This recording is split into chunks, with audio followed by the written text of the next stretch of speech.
पदकमलं श्रीगुरून् वैष्णवांश्च श्रीरूपं साग्रजातं सहगणरघुनाथान्वितं तं सजीवं साद्वैतं सावधूतं परिजनसहितं कृष्णचैतन्यदेवं श्रीराधाकृष्णपादान् सहगणललिता श्रीविशाखान्वितांश्च अज्ञाननिरतिरुपैति यया विशोषं भक्ति परा विभजते परिपोषमुच्चैः तत्त्वं परं स्फुरति दुर्गममप्यजस्रं सद्गुणभिस्परचितां प्रणमामि गीताम्। अथ श्रीमद्भगवद्गीता अथ अष्टादशाध्यायः अथ सप्तचत्वारिंशत्तमः श्लोकः। श्रेयान् स्वधर्मो विगुणः परधर्मात् स्वनुष्ठितात्। श्रेयान् स्वधर्मो विगुणः परधर्मात् स्वनुष्ठितात्। अभावनियतं कर्म कुर्वन्नाप्नोति किल्बिषम्। स्वभावनियतं कर्म कुर्वन्नाप्नोति किल्बिषम्। स्वभावनियतं कर्म कुर्वन्नाप्नोति किल्बिषम्। अनुष्ठितात् परधर्मात् विगुणः स्वधर्मो श्रेयान्। स्वभावनियतं कर्म कुर्वन् नरः किल्बिषम् न आपनोति। श्रील भक्तिविनोद ठाकुर जी अनुवाद कर रहे श्लोक का। उत्तम रूप से अनुष्ठित परधर्म से असम्यक अनुष्ठित स्वधर्म ही श्रेय है। अर्थात परधर्म मैं अच्छी तरह से कर सकता हूँ, स्वधर्म उतना बढ़िया पालन नहीं कर सकता हूँ, फिर भी अपने स्वधर्म असम्यक रूप से यथार्थ रूप से पालन नहीं करो तो भी ठीक है, परंतु अच्छी तरह से परधर्म पालन करो तो भी परधर्म नहीं करना चाहिए, पालन नहीं करना चाहिए, अनुष्ठान नहीं करना चाहिए। समझ में आई बात? किसी समय वो असम्यक रूप अनुष्ठित होने पर भी अब कह सकते हो स्वधर्म यथार्थ रूप से अनुष्ठान नहीं कर पाता हूं इसलिए परधर्म का अनुष्ठान कर, कहते नहीं। यथार्थ रूप से किसी समय अनुष्ठान नहीं होने पाने पर भी, अनुष्ठित नहीं होने पर भी, सम्यक रूप से नहीं होता, जैसे तैसे कर रहे अपने स्वधर्म पालन अनुष्ठान, फिर भी स्वधर्म से ही सार्वकालिक उपकार होते हैं, बराबर के लिए उपकार करेगा। वो तात्कालिक रूप से लगेगा कि परधर्म आचरण करूं तो अच्छा लगेगा, परंतु स्वभाव विहित कर्मानुष्ठान द्वारा किसी पाप होने की संभावना नहीं रहती। स्वभाव से जो विहित कर्म है, इससे पहले बताए ना स्वभाव क्या होता है? पूर्व संस्कार। उसके अनुसार जो कर्म है वो करने से कोई पाप नहीं लगता। श्रील बलदेव विद्याभूषण जी कहते हैं, ननु क्षत्रियादि धर्माणां राजस्वदित्वात्तेषु रुचिशून्य ही क्षत्रियादि सात्विक ब्रह्मधर्म एवानुष्ठ्य इति च तत्रह। अभी बात यह है, क्षत्रिय धर्म में राजस्व गुण है, क्षत्रिय धर्म जो है राजस धर्म है, और किसी क्षत्रिय का ऐसा होता है उसमें रुचि नहीं है, अर्थात राजगुण संपन्न तेषु रुचि शून्य ही क्षत्रियादि भी। जिन जिन क्षत्रियों को क्षत्रिय धर्म में रुचि नहीं है, रुचि शून्य है, राजस गुण है, अच्छा नहीं लगता, क्यों उसमें पड़े। सात्विक ब्रह्म धर्म एवं अनुष्ठेय, तो उन लोगों का रुचि है सात्विक में, है क्षत्रिय परंतु रुचि सात्विक में है, राजसी में रुचि नहीं है, राजस धर्म में रुचि नहीं है, तो क्या ब्राह्मण के धर्म में अनुष्ठान करना चाहिए उनके लिए? ऐसे ही प्रश्न आते हैं, पूर्व पक्ष है, ये पूर्व पक्ष है। इति चेत, अगर ऐसे कहा जाए तत्राह, इसी पूर्व पक्ष का जवाब देते हुए भगवान यहाँ कह रहे हैं, अर्थात क्षत्रिय आदि को जो राजस रजोगुण प्रधान धर्म में जिन जिन का रुचि नहीं है, जो सारे क्षत्रियों का रुचि है, क्षत्रिय आदि भी बहुवचन का प्रयोग है, तो ऐसे जो क्षत्रिय है जिनका क्षत्रिय धर्म में रुचि नहीं, क्षत्र धर्म में रुचि नहीं है, वो सात्विकी ब्राह्मण के धर्म अनुष्ठान करना चाहते हैं, तो उनके लिए फिर ब्राह्मण के धर्म अनुष्ठान करना चाहिए। ऐसी अगर कोई पूर्व पक्ष हो तो उनके जवाब में भगवान ये कहते हैं, श्रेयान स्वधर्मो विगुणः, श्रेयान इति स्वधर्मो विगुण निकृष्टोपि सम्यक अनुष्ठितोपि वा।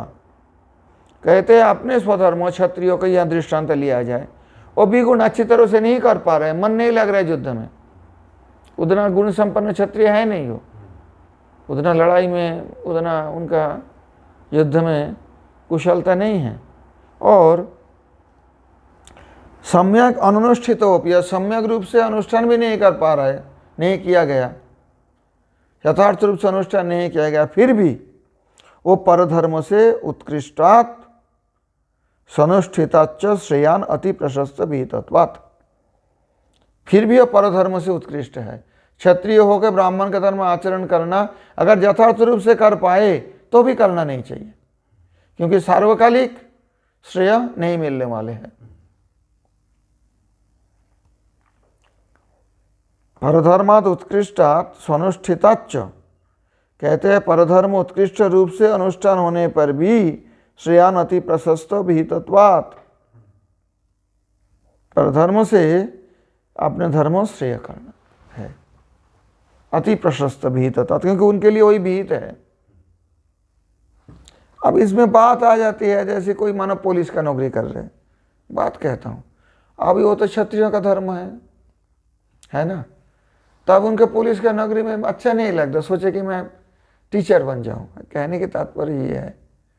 परंतु जब पुलिस के नौकरी में लग गए हैं, उनके लिए यहाँ कहते हैं, और उनके स्वभाव से वही है, विहित तो वही है उनके लिए, तो पुलिस का ही नौकरी करे, भले अच्छे से नहीं कर पाए, जैसी तैसी करे तो भी उसमें रहना चाहिए, उससे सार्वकालिक मंगल होगा। और शिक्षकता करने में उनको सार्वकालिक मंगल नहीं होगा, क्योंकि उनके लिए स्वधर्म विहित नहीं हुआ। जटिल है ना बात, ये बात मानेंगे नहीं बहुत, लेकिन बलदेव विद्याभूषण जी कह रहे हैं, मैं नहीं कह रहा हूं, उनकी भाष्य जो गीता के, हाँ मैं कहाँ कह रहा हूँ, ये देखो ना, न च हिंसा निर्तादि दोषा युक्ताद युद्ध वाणिज्यादे, कहते हैं क्षत्रियों का धर्मों में हिंसा रहता है, युद्ध करना पड़ता है ना, और वैश्यों का धर्मों में अनिर्त रहता है, झूठ रहता है, वाणिज्य करना पड़ता तो झूठ मूठ तो बोलना ही पड़ता। न च हिंसा अनिर्तादि दोषोयुक्ता युद्ध वाणिज्यादि, कहते हैं ये तो बढ़िया है, क्षत्रिय धर्म पालन करे कोई क्षत्रिय तो उनको तो हिंसा करना पड़ेगा, हिंसा हो जाएगा ना, युद्ध करना है, किसी को सजा देना है राजा को तो हिंसा होता है, किसी को प्राण दंड भी देना पड़ता है, वो तो समय समय पर क्षत्रियों को तो ऐसा करना पड़ता है। और वैश्य का जो वाणिज्य है, वैश्य वाणिज्य करने जाएंगे, उसमें अनिर्त अर्थात उसमें कुछ झूठ मूठ कपट तो करना पड़ेगा, तब तो जाके व्यापार बनेगा, नहीं तो व्यापार कैसे चलेगा। तो इससे तो बढ़िया ये नहीं है क्या, स्वधर्मात् छिलंच वृत्त आदि, अगर जिनको ये स्वधर्म है, ऐसा क्षत्रिय वैश्य उसी धर्म पालन करने से जिसमें हिंसा और अनिर्त है, ऐसे स्वधर्म पालन करने से छील उंच वृत्त्यादि परधर्म दुष्विरहात् श्रेयान इति मंतव्यम। छील उंच वृत्ति, छील होता है और उंच वृत्ति ब्राह्मण का होता है, शील होता है नहीं, शील होता है जो खेत में फसल काट लेने के बाद जो पड़े रहते हैं, कुछ गेहूं का वो शीश पड़ा रहता है, उसको बीन के लाके अपना गुजारा करते हैं, उसके शील कहते हैं। अभी सीलेट कहते हैं इधर की हिंदी भाषा में, सीलेट। तो सील और उंच वृत्ति होता है बाजार में जो पतित शस्य खाना है, जैसे मंडी में चले जाओ तो वहाँ तो कुछ गिरे रहते हैं, झाड़ू भाड़ू लगा के, और जो गेहूँ या धान जो शस्य है, अनाज है, उसी को उठा के लाते, ब्राह्मण अपना निर्वाह करते। कहते हैं ब्राह्मण सबको शोषण करते, कैसे शोषण करते? कौनात का नाम ऐसे ही, कौनभक्ष, कौन मतलब सूद जिससे कहते हैं, टूटा हुआ चावल। तो शीलो उंच वृत्ति, इसमें तो दोष नहीं है, कोई पाप नहीं है। फसल काटने के बाद जो फसल पड़ा हुआ है, कुछ छोटा थोड़ा बहुत खेत में पड़ा है, थोड़ा बहुत फसल, उसको उठा के ला के ब्राह्मण जैसी वृत्ति पालन करो, उसमें हिंसा नहीं, अनिर्त नहीं, झूठ नहीं। या बाजार में जो पड़े हैं शस्य का नाम, उसे उंच वृत्ति कहते हैं, उसी को उठा के ला के अपना भोजन की व्यवस्था करनी। तो कहते हैं ये तद्दोष विरह श्रेयानी श्रेय नहीं है, ऐसा नहीं कहा जा सकता है। न च मंतव्यम हिंसा न च हिंसा अनितदि दोषयुक्त युद्ध वाणिज्यादि है। हिंसा अनितदि युद्ध और वाणिज्य से स्वधर्मा छिलंच वृत्त्यादि परधर्म तद्दोष विरहात श्रेयान इति मंतव्यम। ऐसा जिनका स्वधर्म है वो अगर स्वधर्म त्याग करे, शील और उच्च वृत्ति द्वारा अपने गुजारा करे तो वो तो अच्छा है, क्योंकि दोष विरह है। कहते हैं ठीक नहीं है, ऐसा मंतव्य करना नहीं है, नहीं चाहिए, ऐसा कहना नहीं चाहिए। क्यों? कहते हैं यतः स्वभावेन पूर्वोक्तेन नियतं नियमेन विहितं कर्म कुर्वन् जनः किल्बिषं दोषं नाप्नोति। कहते हैं अपने स्वभाव से जो विहित कर्म है वो करने से किसी का दोष नहीं लगता। अर्थात क्षत्रिय अगर स्वभाव विहित कर्म उनका युद्ध है, युद्ध में हिंसा है, तो हिंसा उनके लिए अधर्म नहीं है, धर्म ही है। वैश्य का अगर वाणिज्य करना है और उसमें कुछ अनित झूठ कपट करना पड़ता है तो उनके लिए दोष नहीं लगेगा। आदि शंकराचार्य जिनका दृष्टांत दिए हैं, कहते हैं जैसे कुछ जहरीली उसमें भी कीड़ा जन्म लेते हैं, है कि नहीं? वो जहर हो सके दूसरे लेके जहर काम करे, कीड़ा के लिए कुछ नहीं करता क्योंकि उसका स्वभाव उसमें जन्म लिया हो। तो जहर में मतलब धीमा जहर होता है ना कोई कोई, जिसमें देखना कीड़ा जन्म ले लेते हैं, परंतु जहरीले है वस्तु, दूसरे के लिए क्षतिकारक, लेकिन उस कीड़ा का तो कुछ नहीं होता ना। तो ऐसी स्वधर्म जिनका है, जो जिसमें जन्म लिया है, उसी को ही पालन करना चाहिए, दूसरे का धर्म पालन करने की कोशिश नहीं कर, और उसका दोष भी नहीं लगेगा। जैसे वो कीड़ा का और जहर का दोष, कीड़ा का कुछ नहीं बिगड़ पाता है। ऐसे आदि शंकराचार्य का जो भाष्य है उनमें ऐसे उन्होंने दृष्टांत दिए हैं। तो किल्बिषं दोषं नाप्नोति, अर्थात क्षत्रिय अगर अपने स्वधर्म पालन करने के लिए हिंसा करे, युद्ध करे, उससे दोष नहीं होता। वैश्य अगर अपने वाणिज्य के लिए थोड़ा झूठ बोले उसमें उनका दोष नहीं लगता। क्रतुअंग हिंसाया विहितत्व यथा न दोषत्व, ब्राह्मण यज्ञ करते हैं उसी में कोई हिंसा हो जाता है तो उसमें ब्राह्मण का दोष नहीं लगता। यज्ञ में जो हिंसा है वो हिंसा का तो दोषयुक्त नहीं बताया गया ना। तथा युद्धादि अंगस्य हिंसा अनृतादिर विहितत्वादेव न तदिति भाव। और युद्ध वाणिज्य में भी ऐसा हिंसा और झूठ तो उसमें विहित है। युद्ध करना है तो मारना ही तो है, वहाँ हिंसा करने के लिए कोई गया क्या है? जैसे यज्ञ में हिंसा करने से दोष नहीं लगता क्योंकि शास्त्र विहित जो हिंसा है, उसी प्रकार युद्ध के अंग में, युद्ध के अंग स्वरूप युद्ध में तो हिंसा होगा ही, वाणिज्य में तो अनृत अर्थात मिथ्या झूठ कुछ ना कुछ होगा, तो उसमें वो दोष नहीं लगता है। हिंसा अनृतादि विहितत्वादेव न तदिति भाव, तो विहित है उसमें। व्याख्यातं चैतत विस्तरेण तृतीय अध्याय में कहते हैं ये सब विस्तार रूप से व्याख्या किया, इसलिए यहाँ पर व्याख्या नहीं करना चाहता हूँ। ये तो पूरे उसका सार बता रहा है ना, पहले चर्चा हो चुकी है सारी बात, ये सारी बातें की चर्चा पहले हो चुकी है। हाँ, स्वधर्म निधनं श्रेय परधर्म भय, श्रेयान् स्वधर्म विगुणः परधर्म स्वनुष्ठितात्, श्रेयान् स्वधर्मो विगुणः परधर्मात् स्वनुष्ठितात्, स्वभावनियतं कर्म कुर्वन्नाप्नोति किल्बिषम्, सहजं कर्म कौन्तेय स्वदोषमपि न त्यजेत्। सहजं कर्म कौन्तेय सदोषमपि न त्यजेत्। सर्वारम्भा हि दोषेण धूमेनाग्निरिवावृताः। सर्वारम्भा हि दोषेण धूमेनाग्निरिवावृताः। धूमेनाग्निरिवावृताः। धूमेनाग्निरिवावृताः।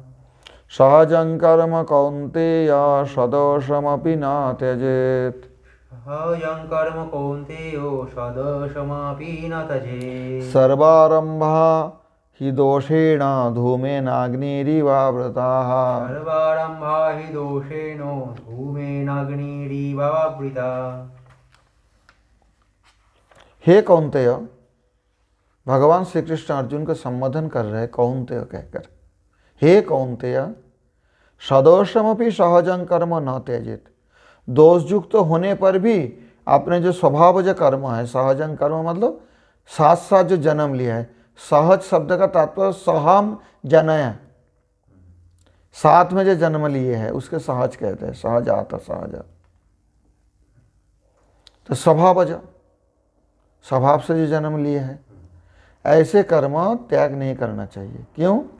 ही, जिसलिए सर्वारंभ, सभी कर्म कितना भी आरंभ करो, कोई भी प्रयास करो, धूमेन अग्नि इव दोषेण आवृतः, जैसे धूम अग्नि में रहते हैं थोड़ा, तो ऐसे ही कर्म के साथ कुछ ना कुछ दोष रहते हैं।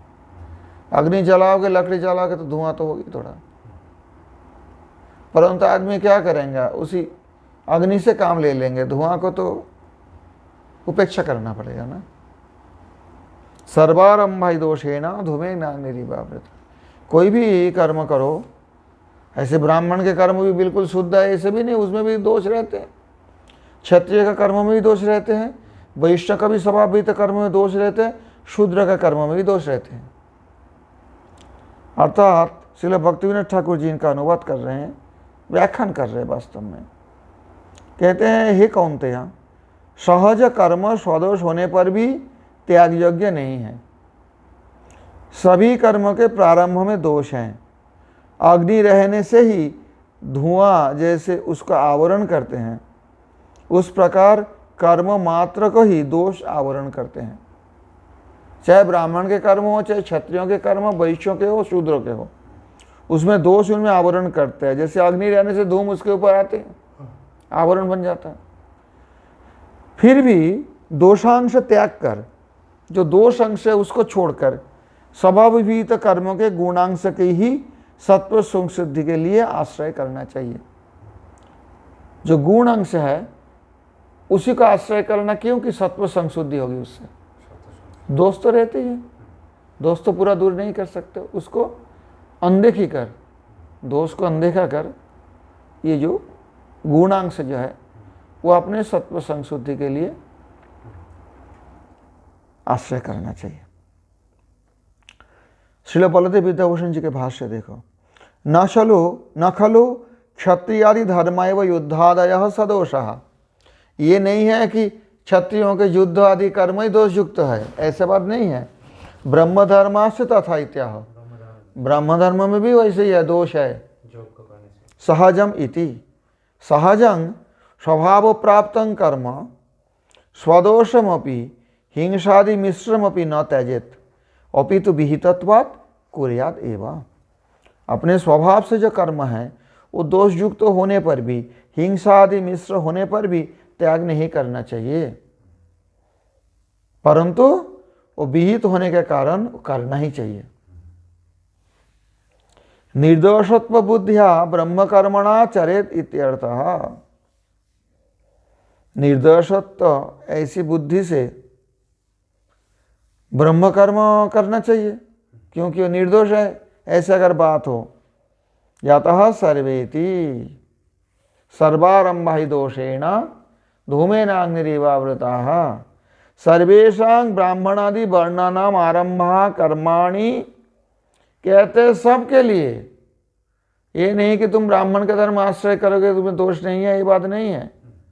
ब्राह्मण आदि जितना भी वर्ण का जो कर्म है, वर्णों का सभी कर्म आरंभः कर्माणि त्रिगुणात्मकत्वात् द्रव्य साधत्वाच्च। दो कारण से इसमें दोष लग जाता है। एक तो त्रिगुणात्मक कर्म है, अरे ब्राह्मण का जो कर्म वो भी तो त्रिगुणात्मक है, क्षत्रिय का भी त्रिगुणात्मक है, तो तीन गुणों से ही तो है, सत्व रज तम गुण युक्त है। एक तो ये कारण है, तो उसमें दोष आता है। और दूसरे द्रव्य साधत्वाच्च, उसके लिए सामान तो इकट्ठा करना पड़ेगा। कोई भी कर्म करो उसके लिए द्रव्य चाहिए ना। सामान्यतः केनचित दोषेण आवृता व्याप्त है भवति। सामान्यतः साधारणतः किसी न किसी दोष से ढाका रहते हैं, व्याप्त रहते हैं, दोष व्याप्त है, उनको दोष व्याप्त हैं। धूमेन अग्निरेव इति धूमेनेव अग्निरीति, जैसे धुआं अग्नि को ढकते हैं, लेकिन फिर भी तो अग्नि का जो काम हो तो लेना चाहिए ना। धुआं को देख के अग्नि नहीं जलेंगे, ऐसे चलेगा काम? यथा धूमेन एव अग्निरीति यथाग्निर धूमांशम अपाकृत्य, जैसे अग्नि का जो धुआं भाग है उसको छोड़कर शीतादि निवृत्त है तापस्य भी आते। लोग शीत निवृत्त करने के लिए, अपने ठंडे निवृत्त करने के लिए ताप तो सेकेंगे, अग्नि तो सेकेंगे। तो धुआं होगा इसलिए अग्नि नहीं जलेंगे, तो शीत कैसे जाएगी? कैसे कर्महट का महसूस होगा बताओ? होगा? तो ऐसे ही कह दो कि कर्म दोष है इसलिए सब कर्म त्याग कर देंगे, तो फिर चित्त शुद्धि नहीं हो पाएगी। उसका जो दोषांश है वो त्याग करके उसी का जो गुणांश है उससे जो है सत्व संशुद्धि करना। तो जैसे कोई व्यक्ति अग्नि का धुआं अंश त्याग करके अग्नि अंश से जो है उससे ताप सेक के अपने शीत को निवृत्त करते हैं, ठंडी को निवृत्त करते हैं, उसी प्रकार कर्मणांग भगवद अर्पणेन दोषांशं निर्धूय, ये जो सारे कर्म है जो दोष युक्त है वास्तव में कुछ ना कुछ, उसको भगवद अर्पण करके दोष अंश जो है उसको छोड़कर उसको साफ करके आत्मदर्शनाय ज्ञानजनकत्व अंश सेव्य इति भावः, आत्मदर्शन के लिए उसको जो ज्ञानजनक अंश है उसी कर्म से जो हमें आत्मज्ञान के सहायता हो सकता है, आत्मज्ञान की उत्पत्ति हो सकता है, आत्मज्ञान का प्रकाश हो सकता है, उसी अंश का सेवन करना चाहिए, सेवनीय है, यही भाव है। समझ में आई बात? भगवत अर्पण करने से दोषांश निर्धूत हो जाएगा। अगर भगवत अर्पण करके भगवत आदेश से अर्जुन युद्ध करे तो उसमें जो हिंसा होगा अर्जुन का नहीं लगेगा, और भगवत आदेश पालन करने के कारण उसका जो है आत्म संशुद्धि, सत्व संशुद्धि हो जाए, जिससे ज्ञान जन्म होगा। ज्ञान जनकत्व अंशः सेव्य इति भाव। समझ में आई बात?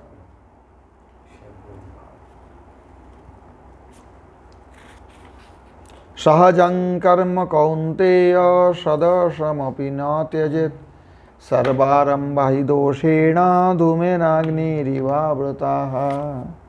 अशक्तबुद्धिः सर्वत्र जितात्मा विगतस्पृहा। अशक्ता बुद्धिः सर्वत्र जितात्मा विगतस्पृहा। नैष्कर्म्य सिद्धिं परमां संन्यासेनाधिगच्छति। नैष्कर्मा सिद्धिं परमां संन्यासेनाधिगच्छति।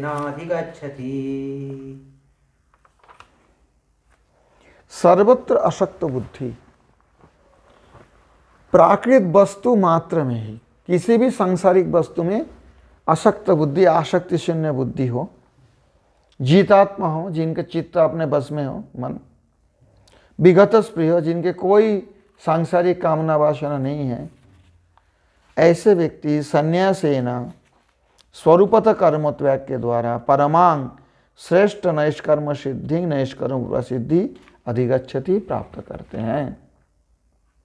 दो संन्यास की बात है, अच्छी तरह से समझो। यहाँ एक पहले बताया ना, काम्यानं कर्मणां त्यागं संन्यासं कवयो विदु सर्वकर्म फल त्यागं प्राहुस त्यागं विचक्षणा। वहाँ कर्म त्याग की बात नहीं बताएं, कर्म फल का त्याग बताएं। आप यहाँ पर कह रहे हैं, ये जो है, ये जो श्लोक है 49 श्लोक 49, असक्त बुद्धि सर्वत्र जीतात्मा विगत स्पृहा नैष्कर्म सिद्धिं परमां संन्यासेन अधिगच्छति।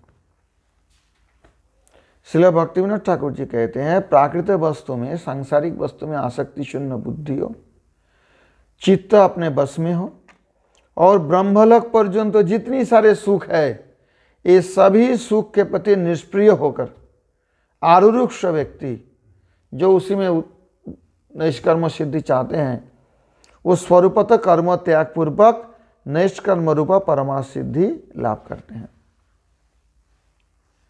इससे पहले स्वरूपतः कर्म त्याग की बात नहीं बताई। ऐसे कोई हो तो स्वरूपतः कर सकता है। ये परमांग संन्यासम, ये परम संन्यास है। एक तो है संन्यास, एक है परम संन्यास। ये बात समझा अच्छी तरह से। श्रील बलदेव विद्याभूषण जी कहते हैं एवं आरुरुक्षु, अर्थात योग की चरम सीमा में जो आरोहण करना चाहते हैं। मुमुक्षु मतलब जो मोक्ष चाहते हैं, आरुरुक्ष मतलब जो आरोहण करना चाहते हैं। योग के जो सोपान है, पहले भक्तिविनोद ठाकुर जी बताए कर्म ज्ञान, ये सब सोपान विशेष है, एक ही योग है। भक्ति का ही लक्ष्य करते हैं, है ना, सीढ़ी है। तो ऐसे जो उसी में योग के सर्वोच्च स्थिति में, सर्वोच्च स्तर पर अपने आरोहण करना चाहते हैं, एवं आरुरुक्ष हो, उस प्रकार के जो आरोहण की इच्छुक व्यक्ति हैं, सनिष्ठ ज्ञानगर्भया कर्मनिष्ठया अनुभूत स्वरूप ततः कर्मनिष्ठं स्वरूपतो त्यजेत इत्याह। तो पहले सनिष्ठ एकनिष्ठ होकर ज्ञानगर्भ कर्मनिष्ठा के द्वारा, ज्ञानगर्भ मतलब जिस कर्मनिष्ठा के अंदर ज्ञान रहते हैं, जिससे गर्भ में ज्ञान होता है, ऐसे ज्ञानगर्भ कर्मनिष्ठा के द्वारा अपने आत्मस्वरूप को अनुभूत स्वस्वरूप, आत्मस्वरूप का जब अनुभव हो गया, ततः कर्मनिष्ठं स्वरूपतः त्यजेत, तब उनका जो कर्मनिष्ठा था उसको स्वरूपतः ही त्याग कर देना चाहिए। इत्याह आसक्ति इति, यही भगवान कहना चाहते हैं। ये परम संन्यास बताया, पहले संन्यास बताएं। इससे पहले बताया ना, काम्यानां कर्मणां न्यासं संन्यासं कवयो विदुः सर्व कर्म फल त्यागं, परमां संन्यासेनाधिगच्छति। सर्वत्र आत्मातिरिक्तेषु वस्तुषु अशक्त बुद्धि यत, आत्म वस्तु छोड़कर और कुछ भी हो, सर्वत्र कुछ भी हो, उसमें असक्त बुद्धि, अर्थात बुद्धि उसमें लिप्त नहीं होंगे। पहले बात तो ये हो, या तो जीतात्मा स्वात्मानंद स्वादेन वशीकृत मना। अगर ऐसे कोई व्यक्ति क्यों होंगे, जब वो अपने आत्म आनंद में आस्वादन करते रहेंगे तो बाहर के आनंद को उनका आवश्यकता नहीं पड़ेगी, इसलिए वशीकृत मना। स्वात्मानंद स्वादेन, स्व आत्म आनंद आस्वादेन वो जीतात्मा बन जाएंगे। उससे पहले कितना भी ढोंग करे, उनकी मन इधर उधर भागेगा, क्योंकि आनंद के आस्वादन के लिए तो जीव तो रहती है व्याकुल। आनंदा देव खौली मानी भूतानि जायंती तदि, आनंद के लिए तो सब मरते हैं। लेकिन जो व्यक्ति अच्छी तरह समझो, स्व आत्म आनंद आस्वादेन, जो अपने आनंद आत्मानंद आस्वादन कर रहे, आत्माराम बन गए, उनका क्या होगा, मन वशीकृत हो जाएगा। उनका फिर कहीं जाने का, मन इधर उधर जाने की कोई सवाल ही नहीं होता है, क्योंकि आत्मानंद का जो आनंद अनुभव हो रहा है, स्वात्मानंद, उनके लिए बाहर के आनंद तुच्छ हो जाएगा। इसलिए जीतात्मा।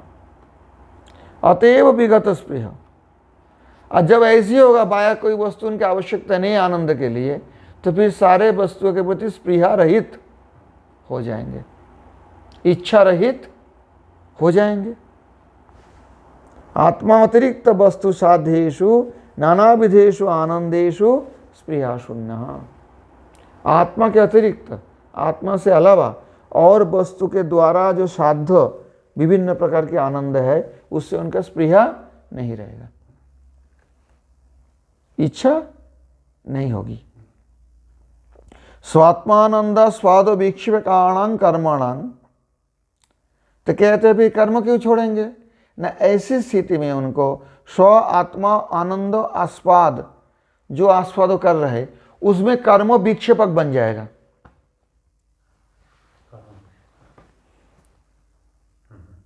विक्षेपक बन जाएगा। जो विक्षेपक बन जाए ना, विक्षेपकानां कर्मणां संन्यासेन स्वरूपतस्त्यागेन परमां निष्कर्म लक्षणां सिद्धिम अधिगच्छति योगारूढ़ सन्। ये जब संन्यास करेंगे कर्मों को, ये स्वरूपतः त्याग करेंगे, ये परमांग संन्यास हम बताया गया। परमांग निष्कर्म लक्षणां सिद्धिम अधिगच्छति, ये परम सिद्धि प्राप्त करेंगे, निष्कर्म हो जाएगी, पक्का। उससे पहले निष्कर्म नहीं होगा, कितना भी कोशिश करो। माधवेंद्र पुरी पाद दिन रात आस्वादन करते हैं भगवत लीला। अब बीच में स्नान, संध्या बंदन, नित्य कर्म करने से विक्षेप होगा कि नहीं?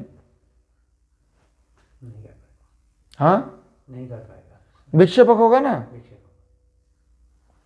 अगर मानो कोई निरंतर ऐसी आस्वादन कर रहे और बीच में उनको है सुबह हो गया अभी स्नान करना है, संध्या वंदन करना है, संध्या हो गया अभी स्नान संध्या वंदन करना है, सन्यासी का धर्म है, नित्य धर्म है, विक्षेप है, इसलिए इस स्थिति में स्वरूपतः त्याग करेंगे। जो आत्मानंद का आस्वादन कर रहे हैं, आत्मा अतिरिक्त किसी वस्तु के उनका आनंद के लिए इच्छा भी नहीं है। संध्या वंदन किस लिए है? भगवत स्मरण के लिए है। जब वैसे में निरंतर हो रहा है और भगवत स्मरण निरंतर हो रहा है और भगवत स्मरण के अलावा कोई वस्तु में इच्छा भी नहीं है, तो फिर किस लिए स्नान संध्या वंदन लोग कर्म करेंगे? ये वो तो विक्षेपक हो जाएगा। समझ में आई बात? ये दृष्टांत स्वरूप मैंने बताया, माधवेंद्र पुरी पद का दृष्टांत। संध्या वंदन बद्धमस्तु भवत भो श्रान तुभ्यं नमः भो देवा पितरश्च तर्पण विधो न अहं क्षमो क्षम्यताम। ऐसे करके उन्होंने प्रार्थना कर रहे हैं, ये संध्या वंदन आपके कल्याण हो, हे स्नान आपको मैं प्रणाम करता हूँ। आप बताओ, इतना ध्यान में लगे हैं, भगवान लीला दर्शन में इतना आनंद आ रहा है, तो बीच में जाके स्नान करना उनके लिए जरूरी है क्या? विक्षेप हो जाएगा ना। बस समझाने के लिए बता रहा हूँ ये भाष्य। इसलिए कहते हैं स्वात्मानंदा स्वादो विक्षेपकाणां कर्मणां संन्यासेन स्वरूपतस्त्यागेन परमां निष्कर्म लक्षणां सिद्धिम अधिगच्छति। योगारूढ़ ये योग के सर्वोच्च सोपान पे स्थित है। एवं एवक्तं तृतीय, इस प्रकार तृतीय अध्याय में कहा गया है यस्तात्मरतिरेव स्यात् इत्यादि न। यस्तात्मरतिरेव स्यात् आत्मतृप्तश्च मानव आत्मन्येव च संतुष्टस्तस्य कार्यं न विद्यते। जिनका आत्मरति में है, जो आत्मा भी संतुष्ट है, उनके कोई कार्य नहीं रहते। इसलिए माधवेंद्र पद रोटी मांगने के भी नहीं जाते, विक्षेप है। ये नहीं है कि ढोंग करके व्रत लिया मैं मांगूंगा, नहीं। आस्वादन के विक्षेप हो जाएगा तो बैठ के आस्वादन करेंगे भगवत लीला रस। स्वात्मानंद बोलो, भगवत सेवानंद बोलो, तो उसी सेवानंद से विक्षेप हो जाएगा। ऐसे काम क्यों करने जाएंगे?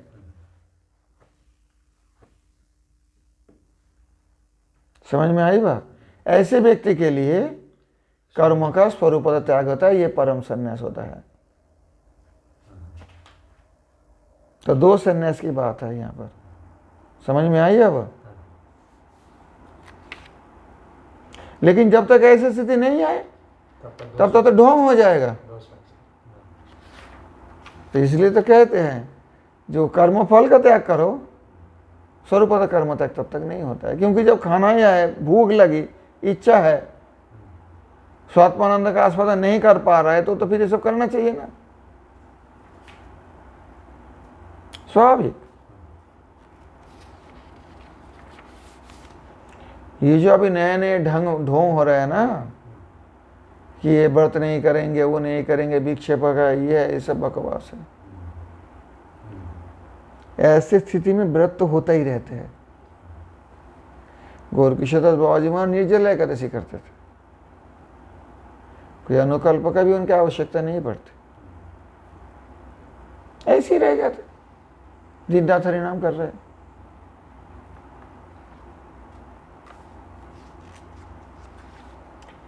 चलो हो गया, ये समझ में आई बात ये श्लोक का, 49 श्लोक का। अशक्त बुद्धि सर्वात्मा असक्त बुद्धि सर्वत्र जीतात्मा विगत स्पृहा नैष्कर्म्य सिद्धिं परमां संन्यासेनाधिगच्छति।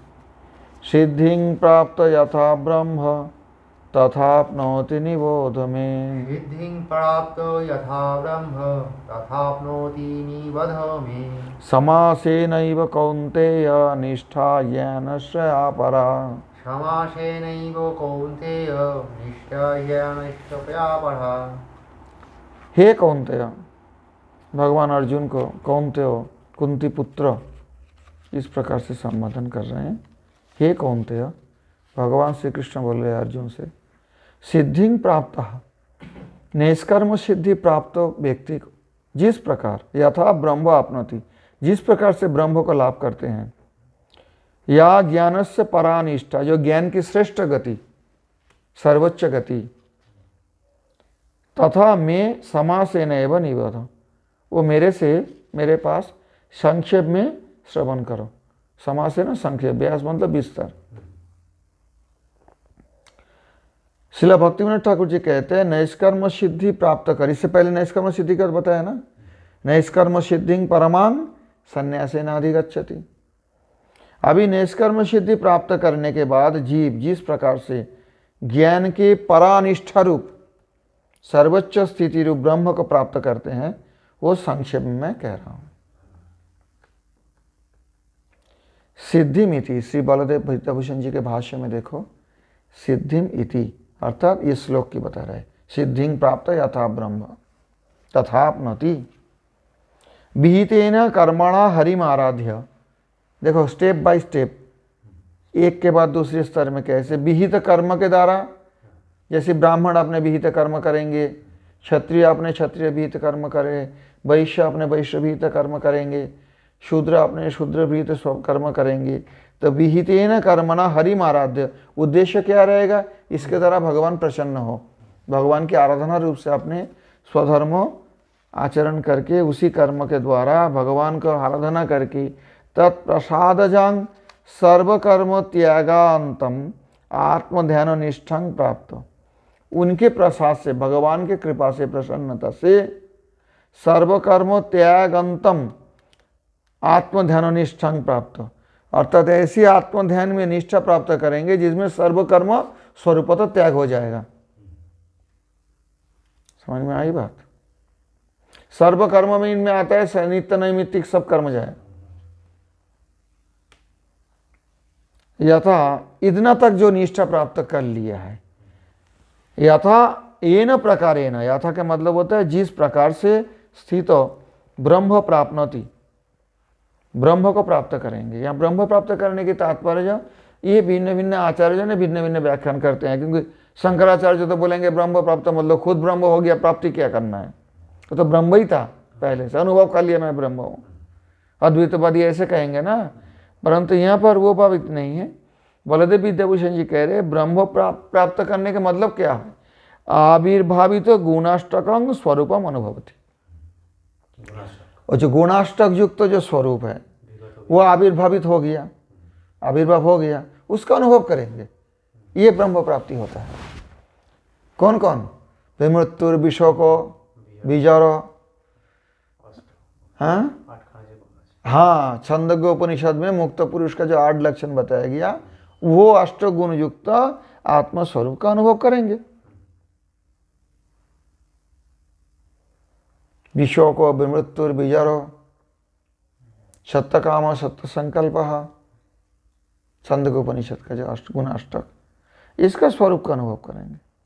तथा तंग प्रकारं समासेन गदतो में मत्त निबध, तथा जिस प्रकार से उसी प्रकार तुम संक्षेप में मैं बता रहा हूं, मेरे से समझ लो। मत्त निबध मतलब मेरे से जान जाओ, समझ लो। ज्ञानस्य परानिष्ठा परेश विषय ज्ञाननिष्ठा त्वांग प्रति मया उच्यते तांच श्रेणु, और ज्ञान का जो परानिष्ठा है, सर्वोच्च निष्ठा है, अर्थात परेश विषय भगवत विषय जो ज्ञाननिष्ठा है, वो सर्वोच्च ज्ञाननिष्ठा है। आत्म विषय ज्ञाननिष्ठा, आत्म विषय जो ज्ञाननिष्ठा है वो सर्वोच्च ज्ञाननिष्ठा नहीं है। भगवत विषय ज्ञाननिष्ठा सर्वोच्च ज्ञाननिष्ठा है। त्वांग प्रति मया उच्यते, तुम्हारे प्रति मैं कह रहा हूं, तांच श्रेणु, मेरे से कहा जा रहा है सुनो। तांच उसका भी श्रेणु, तांच यहाँ च मतलब एवं और, क्योंकि एक तो बात कहते हैं जो जिस प्रकार से वो स्वरूप अनुभव करेंगे वो भी सुनो, और ज्ञान का जो परानिष्ठा है, परेश विषय भगवत विषय की निष्ठा है, वो भी मेरे से सुनो। मैं दोनों बता रहा हूँ, संक्षेप में बता रहा हूँ। समझ में आई बात? अभी ये बता रहा है, ये कंटिन्यू हो रहा है इसके साथ। बुद्धिया विशुद्धया युक्तो ये पहले वाली श्लोक पहले देख लो और उसके बाद ये बता रहे भगवान। सिद्धिं प्राप्त यथा ब्रह्म तथाप्नोति निबोध में समासेनैव कौन्तेय निष्ठा ज्ञानस्य परा। अब वो कैसे प्राप्त करेंगे? गुणाष्टक युक्त जो आत्मस्वरूप का अनुभव कैसे करेंगे, और फिर ज्ञाननिष्ठा की जो सर्वोच्च स्थिति है, परेश विषयक जो निष्ठा, उसके कैसे प्राप्त करेंगे, यही बता रहा है 51, 52, 53 तीन श्लोकों में 51, 52, 53।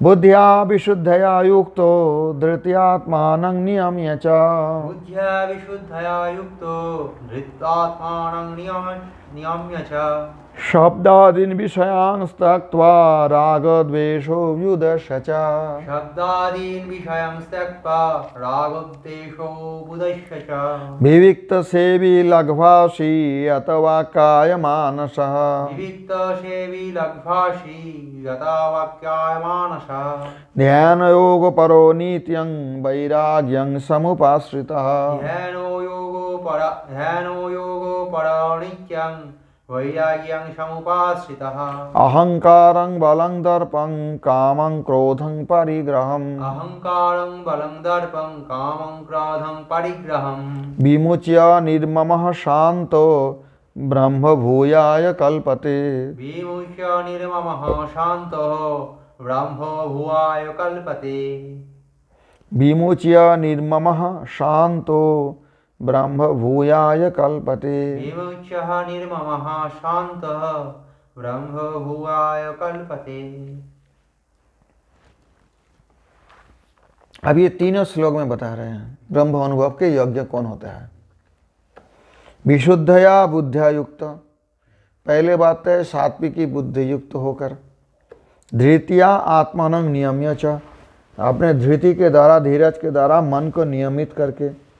शब्दादीन विषयं त्यक्त्वा, शब्द आदि विषय समूह को त्याग कर।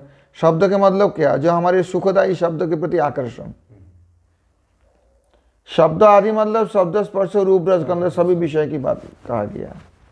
शब्दादीन विषयं त्यक्त्वा राग द्वेष बुधस्य च, राग और द्वेष, आसक्ति और आकर्षण विकर्षण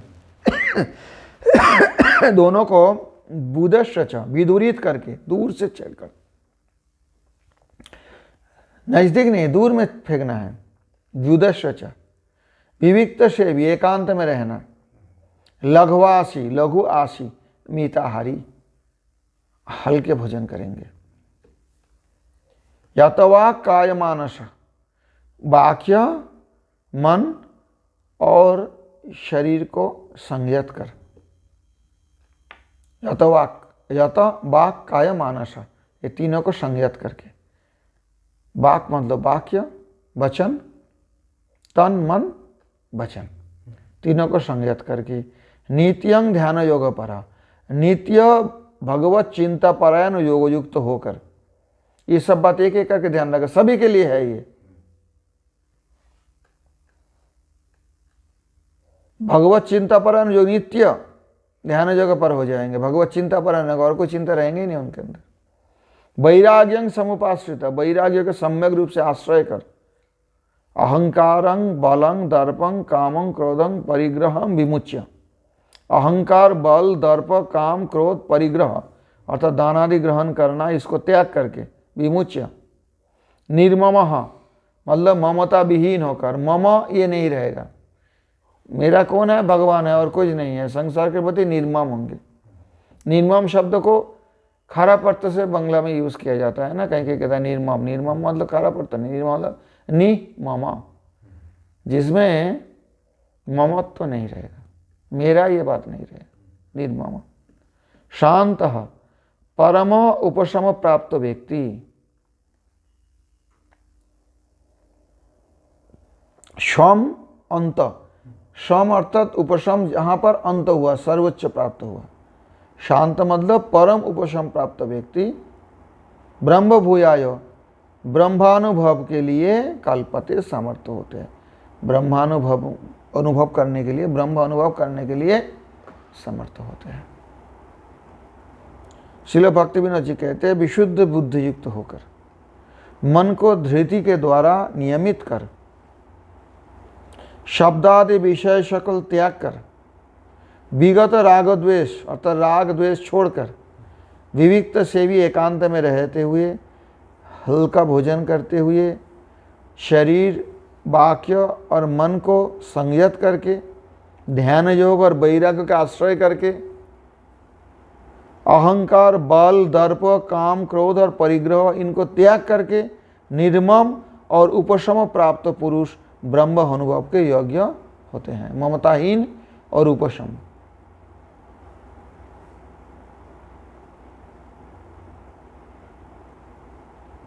विशुद्ध बुद्धि युक्त होकर मन को धृति के द्वारा नियमित करते, शब्दादि नियमित कर, शब्दादि विषयों को त्याग कर, राग द्वेष छोड़कर, विविक्त सेवी अर्थात एकांत में रहना, लघु आहारी, संयत काय वाक मन, शरीर वाक्य तन मन वचन, तीन को संयत करके ध्यान योग और वैराग्य आश्रय करके, अहंकार बल दर्प काम क्रोध परिग्रह से परिमुक्त, संपूर्ण रूप से जो मुक्त है, ऐसे निर्मम और शांत पुरुष, ममताहीन और बिल्कुल उपशम प्राप्त पुरुष, परम उपशम प्राप्त पुरुष अष्टगुण स्वरूप ब्रह्म के अनुभव में समर्थ होते हैं।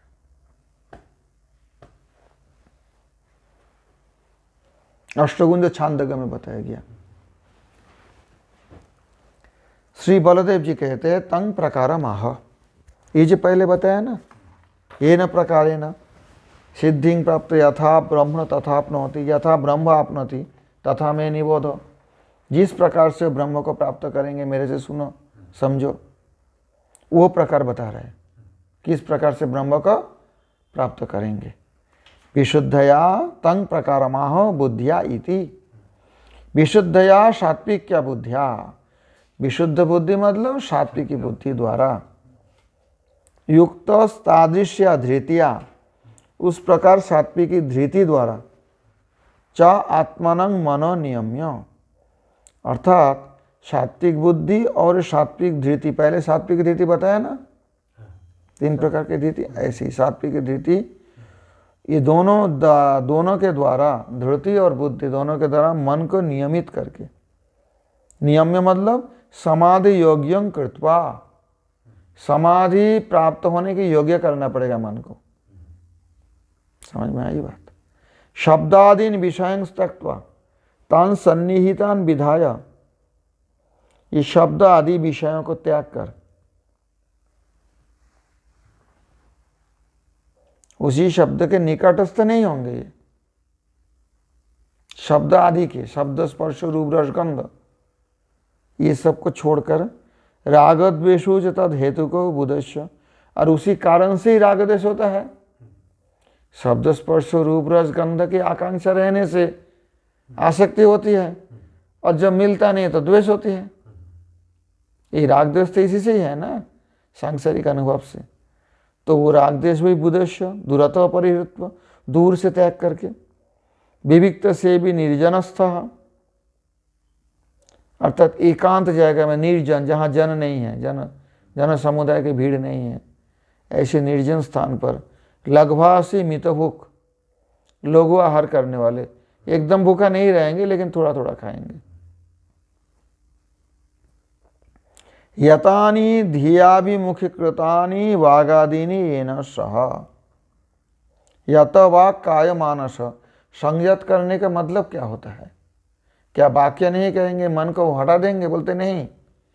संयत करने का मतलब होता है शरीर मन और वाणी, तन मन वचन, ये तीनों को ध्येय अभिमुखीकृतानि, तो ध्येय वस्तु है जो भगवत ध्यान कर रहे हैं, उसी ध्येय वस्तु क्या है? भगवान है, उनके प्रति अभिमुख करेंगे।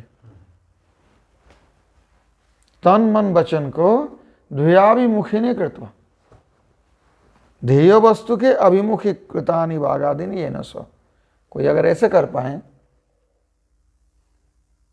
समझ में नहीं आ रहे, भगवान के प्रति अभिमुखी करेंगे उसको, संसार के प्रति अभिमुखी नहीं।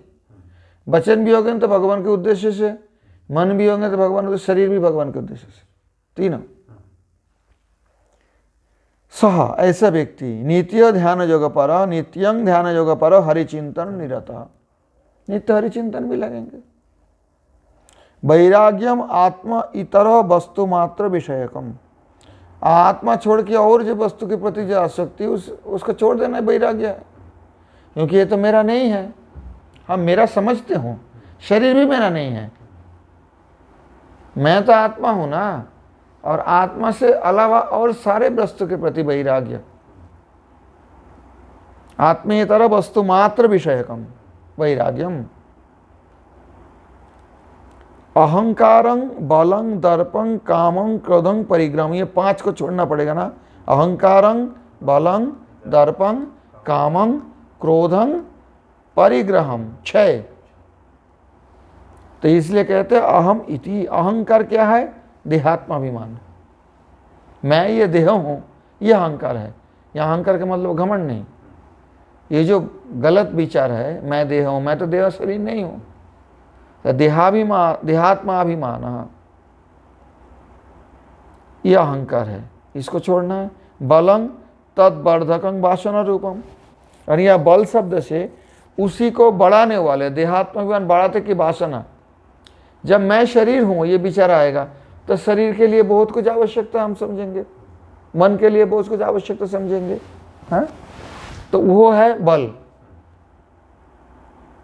उसको बढ़ाने वाले, देहात्माभिमान को बढ़ाने वाले जो वस्तु है, वासना है, वो है बल, उसका भी छोड़ना है। तेरा अहंकारं बलं दर्प स्तद हेतु कहा, स्तद हेतु कहा। दर्प क्या होते हैं? उसके कारण से जो दर्प बनते हैं।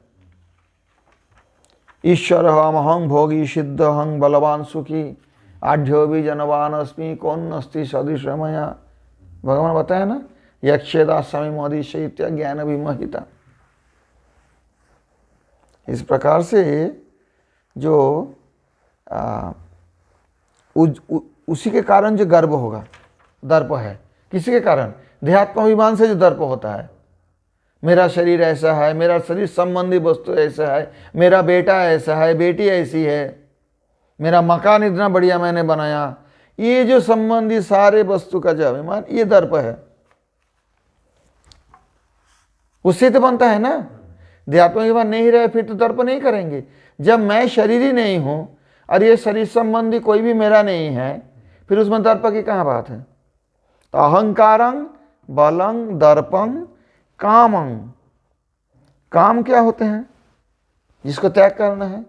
कहते हैं प्रारब्ध शेष वशात उपागतेषु भोग्येषु काम अभिलाषः। अब प्रारब्ध शेष रह गया, शरीर तो है ना, समझा अच्छी तरह से।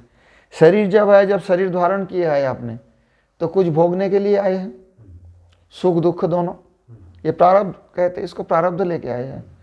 तो प्रारब्ध अभी शेष रह गया है ना। जो व्यक्ति ऐसे योगारूढ़ अवस्था में पहुंच गए, ब्रह्म अनुभव के समर्थ होने के लिए, जो प्रारब्ध भोग तो उनके अभी भी है, लेकिन उसी प्रारब्ध शेष वशात उपागतेषु भोगेषु, अपने आप जो भोग आ जाता है उसके प्रति अभिलाषा नहीं रहेगा। ये है काम। ये नहीं है कि प्रारब्ध में नहीं है लेकिन मैं कोशिश करके भोग के प्रयास कर लूं, वो नहीं कह रहा है यहाँ पर, क्योंकि योगारूढ़ व्यक्ति के लिए तो ये बात नहीं है ना। परंतु प्रारब्ध शेष वशात उपागतेषु, अब तक जो भोग आया था अभी भी कुछ प्रारब्ध रह गया है, सुख दुख दोनों प्रकार के आएगा, उसके प्रति अभिलाषा नहीं रहेगा। कि आ जाए दुख आ जाए ये भी अभिलाष नहीं करेंगे, सुख आ जाए प्रारब्धवश ये भी अभिलाष नहीं करेंगे। ये काम है, ये नहीं रहना चाहिए, ठीक है। काम है, इसको कहते हैं कामं क्रोधं तेषु अन्यैर अपहृतेषु क्रोध। और दूसरे किसी ने अपहरण कर लिया तो क्रोध। आदि शंकराचार्य जी इनके बड़ा विस्तार रूप से वर्णन किया, इसलिए हमारे बाकी वैष्णव आचार्य ने कहते हैं कोई सन्यासी हो गया, आप जब घर में था, मानो बहुत पैसा था उनके पास, बहुत संपदा था, तो संपदा कोई चोरी करके ले जाते, अपहरण करते, तो उनका क्रोध होता उनके प्रति। लेकिन वही व्यक्ति अगर वैराग्य लेके संन्यास ले लिया है तो उनका संपदा के अपहरण कर ले नहीं कर ले उनका कुछ फर्क पड़ता क्या? बस उन्होंने ऐसे दृष्टांत के माध्यम से आदि शंकराचार्य जो बहुत बड़ा व्याख्यान किया इनको, लेकिन वो हमारे विषय नहीं है, हम तो बलदेव भाष्य पढ़ा रहे हैं, दृष्टांत स्वरूप बता रहा हूं। तद हेतु का तेषु अन्य अपहृतेषु क्रोध।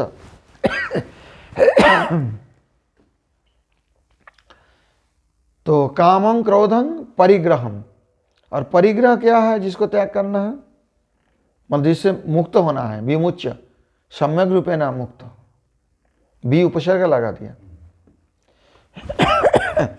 परिग्रहश्च तत्कर्म कहा, और परिग्रह क्या है? उसी को पकड़ के रखना, भोग्य वस्तुओं को। प्रारब्धवशात आया उनका है, लेकिन उसका पकड़ के रखना भी तो परिग्रह कहा जाएगा ना। उसके लिए भी ऐसे नहीं होना चाहिए, पकड़ कर रखना नहीं। समझ में आई बात? अहंकारं बलं दर्पं कामं क्रोधं परिग्रहम विमुच्य, ये सबको अच्छी तरह से इनसे मुक्त होकर, संपूर्ण रूप से मुक्त होकर, तानी एतान अहंकारादीन विमुच्य, तान एतान अहंकारादीन अर्थात कितना? ये 6, अहंकारं बलं दर्पं कामं क्रोधं परिग्रहम, इससे विमुच्य निर्मम होकर, संपूर्ण रूप से मुक्त होकर, निर्मम होकर, ममता शून्य होकर, ब्रह्म भूयाय गुणाष्टक विशिष्ट स्वात्म रूपत्वाय कल्पते तदनुभवति। ब्रह्म भूयाय कल्पते मतलब गुणाष्टक विशिष्ट, छांदोग्य में जो 8 गुण बताया गया मुक्त आत्मा का, मुक्त जीव का, उसी अष्टक विशिष्ट स्व आत्म रूपत्वाय कल्पते तदनुभवति। ब्रह्म अनुभव मतलब आत्मस्वरूप का अनुभव करेंगे, जो मैं ये संसार का नहीं हूँ और मैं वास्तव में क्या हूँ वो समझ जाएंगे तो, और उनके अंदर अष्टगुण संपन्न अनुभूति होने रहेगा। विमुक्त, विजरो, विशोको, अभिजिगित्स, अपिपास, भूख प्यास से भी मुक्त हो जाएंगे उस स्थिति में, अष्टगुण जाए। तो बिना माधवेंद्रपुरी किस लिए मांगने जाएंगे जब अनुभव ही नहीं होगा भूख प्यास का? निरंतर चिंतन करेंगे। समझ में आई बात? ऐसे गुणाष्टक विशिष्ट तत् अनुभवती, शांत यही अनुभव करना ही ब्रह्म भूयाय कल्पते, ब्रह्मभूत होने का योग्यता। शांत कैसे? निस्तरंग सिंधु रिवस्थित। अगर सिंधु में, समुद्र में तरंग नहीं हो तो कैसा हो? कल्पना कर लो, ऐसे स्थित होंगे। समुद्र में बिल्कुल तरंग नहीं हो, फिर समुद्र कैसा होगा? ऐसे शांत। बस शांत के दृष्टांत दिए गए।